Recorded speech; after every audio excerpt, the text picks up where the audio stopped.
This is Park Royal Towers in West Vancouver, and you will not find anything built like this today. This is a sort of mid-century apartment complex built in the 1960s near the Park Royal Shopping Center. As much as this type of modernist architecture is hated today and decried today, I love this type of architecture, and I love the lifestyle it's trying to sell. Its car-oriented nature is not exactly inconspicuous, but that's what I love about it. And you know what?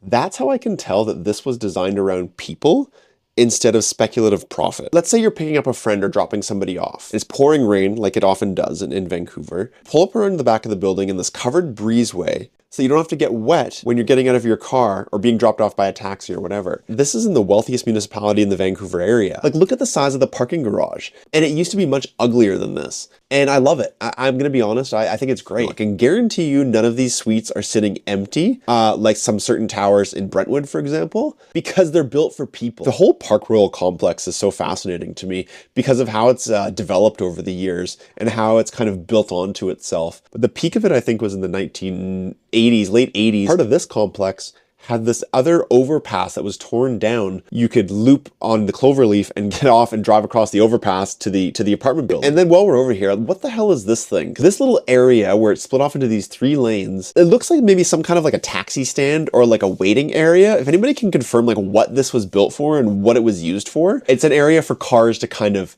queue and wait. This is some kind of thing you'd see at like a ferry terminal or an airport, not in an apartment complex. I love the sort of planning that came out of the 60s, this car-oriented modernism. It just seems ridiculous today. That was what we thought people wanted. And it's actually, in some ways, it's still what people want. Nowadays, instead of giving people what they want, we tell them what they want. And what we tell them is that they can't afford it.